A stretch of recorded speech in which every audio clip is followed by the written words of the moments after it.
आपके दिमाग में डायनासोर शब्द सुनते ही सबसे पहले क्या ख्याल आता है? बड़े बड़े मॉन्स्टर जैसे क्रिएचर्स, है ना? अगर आकार पर जाएं तो ये देखने में ही डरावने लगते हैं। लेकिन ऐसी स्थिति में क्या हो अगर आज वो सारी डायनासोर्स वापस जिंदा हो जाएं? अब इस केस की भी दो पॉसिबिलिटीज आती हैं। पहली ये कि सारे डायनासोर्स को ठीक उसी तरीके से लैब में जिंदा किया जाए जैसे जुरासिक पार्क मूवी में किया जाता है। वैसे तो आज के समय के वैज्ञानिक इस बात की पुष्टि करते हैं कि हमारी टेक्नोलॉजी उस लेवल पर है कि हम किसी भी डायनासोर को वापस इस दुनिया में जिंदा कर सकते हैं। लेकिन कमी है तो बस किसी डीएनए की। रीसेंट डिस्कवरीज के हिसाब से पता चला है कि अंटार्कटिका जैसी ठंडी जगहों में हो सकता है आज भी कई मच्छर या खून चूसने वाले छोटे छोटे कीड़े किसी बर्फीली पहाड़ी के अंदर बर्फ में जमे हुए हो। और ये भी हो सकता है कि उनके अंदर का खून आज भी फ्रेश हो, जिससे डीएनए सैंपल निकाला जा सके। डीएनए के बिना डायनासोर्स का अस्तित्व या फिर उसको दोबारा जिंदा करना बेकार है। लेकिन फिर भी अगर मनुष्य ने डायनासोर्स को जिंदा कर भी दिया तो जाहिर सी बात है उन्हें इसके लिए इतने इंतजाम भी बनाने होंगे जिससे कि ये आदमखोर हम पर हावी न हो जाए। अगर सिक्योरिटी से लेकर हर एक चीज सही रही तो जैसे आज हम लोग चिड़ियाघर में जानवरों को देखने जाते हैं वैसे ही डायनासोर्स को देखने जाया करेंगे। सोचिए कितना रोमांचक होगा, आपके बिल्कुल सामने एक असली विशालकाय डायनासोर। लेकिन किसी डायनासोर को पालना इतना भी आसान नहीं है। वैसे तो इन जायंट्स का आहार इनके आकार पर निर्भर करता है, लेकिन फिर भी एक डायनासोर को 40 किलो से 50 किलो तक का भोजन रोज चाहिए होता है। इसके अलावा ट्रेनिंग, अलर्ट, गार्ड्स और न जाने कितने ही ऐसे खर्चे बढ़ेंगे जिनकी वजह से पैसों के साथ साथ जरूरी रिसोर्सेज का भी बहुत ज्यादा खर्चा होगा।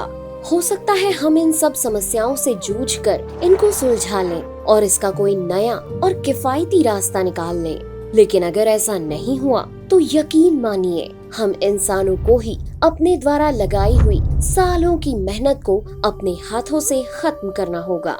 अगर सीधी भाषा में कहें तो हमें खुद ही इन डायनासोर्स को मारना होगा, क्योंकि अगर हमने ऐसा नहीं किया तो ये फैसला हम पर ही उल्टा पड़ जाएगा। अगर हम डायनासोर्स को खाना देते गए तो हमारे पास ज्यादा मात्रा में भोजन नहीं बचेगा, जिससे या तो हमें खुद मरना होगा, और अगर हमने उन्हें भूखमरी से मरने के लिए छोड़ दिया तो अंजाम और ज्यादा बुरे होंगे। ये जीव गुस्से में कितने खतरनाक हो सकते हैं इसका आपको अंदाजा भर भी नहीं है।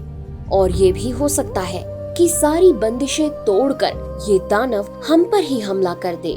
आखिरकार इनकी ताकत और क्षमता का हमें बिल्कुल भी अंदाजा नहीं है। उसके बाद ये कितनी तबाही मचाएंगे ये तो इन पर ही निर्भर करेगा। और अब चलते हैं दूसरी पॉसिबिलिटी पर।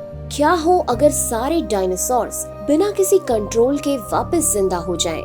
ये है तो कल्पना, पर इस सवाल के लिए बहुत अहम भाग है। अब यहाँ पर डायनासोर्स खुलेआम घूम रहे हैं और इंसानों को इसके बारे में पता तक नहीं है। हो सकता है कि जब तक हम इंसानों को पता चले तब तक बहुत देर हो चुकी हो। बाकी जानवरों की तरह ही उनके पूर्वज डायनासोर्स की भी कुछ एक ही आदतें हैं। वो मुश्किल से ही भीड़ भाड़ वाले इलाकों में घुसते हैं। अगर आप 10 से 20 गाड़ियों के साथ चल रहे होंगे तो ये शायद ही आप पर हमला करें, पर अगर आप अकेले सफर पर हैं तो आपकी मौत लगभग निश्चित है।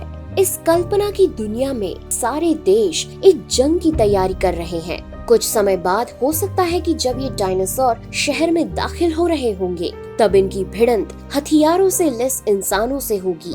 तब हो सकता है हम यहाँ से बहुत सारे गोला बारूद इन पर फायर करें, लेकिन डायनासोर्स की चमड़ी बहुत ज्यादा मोटी होती है, उन्हें शायद ही किसी गोली का दर्द महसूस होगा। हो सकता है इंसान उन्हें बेहोश करने का कोई तरीका ढूंढ ले या फिर उन्हें मारने का कोई रास्ता निकाल ले, पर हमें तो नहीं लगता कि इतनी आबादी वाले डायनासोर्स को इतनी आसानी से मारा जा सकता है। वे बेशक ही बचते रहेंगे और लगातार हमला करते रहेंगे, क्योंकि वो भूखे हैं और मजबूर भी। डायनासोर्स इन सभी बाधाओं को पार करके शहर के अंदर घुस आएंगे। वो अपने रास्ते में आने वाली हर एक चीज को तबाह कर देंगे और अगर इन्हें इस बीच ना रोका गया तो ये सिलसिला बढ़ता ही जाएगा। बेशक ही कुछ सालों बाद ये पूरी तरीके से मानव सभ्यता को खत्म कर देंगे और उसके बाद उस पृथ्वी का पुनर्जन्म होगा जहाँ पर कोई मनुष्य नहीं है, बस सामान्य जानवर और डायनासोर्स ही इस हरी भरी लहराती हुई धरती पर टहल रहे होंगे। अगर मनुष्य नहीं होंगे तो पेड़ पौधे और हरियाली वापस अपनी पुरानी स्थिति में पहुंच जाएगी और जीवन का एक चक्र एक बार फिर से सालों पीछे घूम जाएगा। तो ये थी वो पूरी यात्रा जिसमें हमने आपको बताया कि अगर डायनासोर्स वापस आ गए तो हम पृथ्वी पर नहीं रहेंगे। अगर हम ऐसी परिस्थिति के लिए पहले से ही तैयार रहें और समय रहते इससे संभल लें तो हो सकता है कि सामान्य जानवरों की तरह ही डायनासोर्स भी हमारे पालतू बन जाएं। वैसे अगर घटनाक्रम दूसरी पॉसिबिलिटी वाले हुए तो इसके चांसेस बहुत ही कम हैं। फिलहाल आपको आज का ये वीडियो कैसा लगा कमेंट करके जरूर बताएं। वीडियो पसंद आया हो तो लाइक करें और अपने दोस्तों के साथ शेयर करें। अगर आप हमारे चैनल पर पहली बार आए हैं तो अभी के अभी सब्सक्राइब कर नोटिफिकेशन बेल को ऑन कर लें ताकि आप हमारे किसी भी वीडियो से चूक न जाएं। और अब दीजिए आज्ञा, नमस्कार।